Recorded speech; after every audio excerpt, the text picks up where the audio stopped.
damağımı kuruttun. Sen beni çoktan unuttun. Sen beni bitirdin. Baksana ne hale getirdin.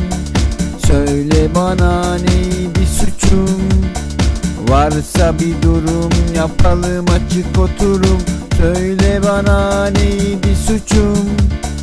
Varsa bir durum yapalım açık oturum.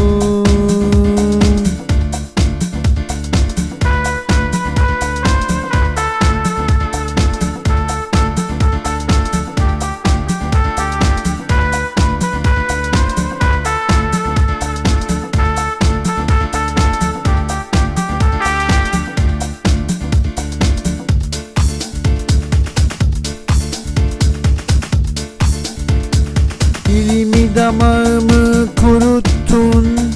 Sen beni çoktan unuttun. Sen beni bitirdin. Baksana ne hale getirdin.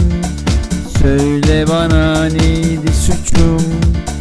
Varsa bir durum yapalım açık oturum. Söyle bana neydi suçum?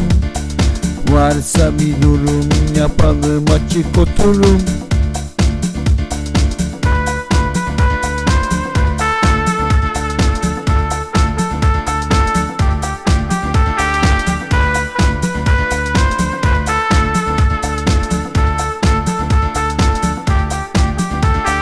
Söyle bana neydi suçum?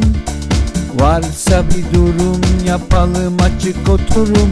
Söyle bana neydi suçum? Varsa bir durum yapalım açık oturum. Ben kendimi avuttum. Kendi kendimi dağıttım.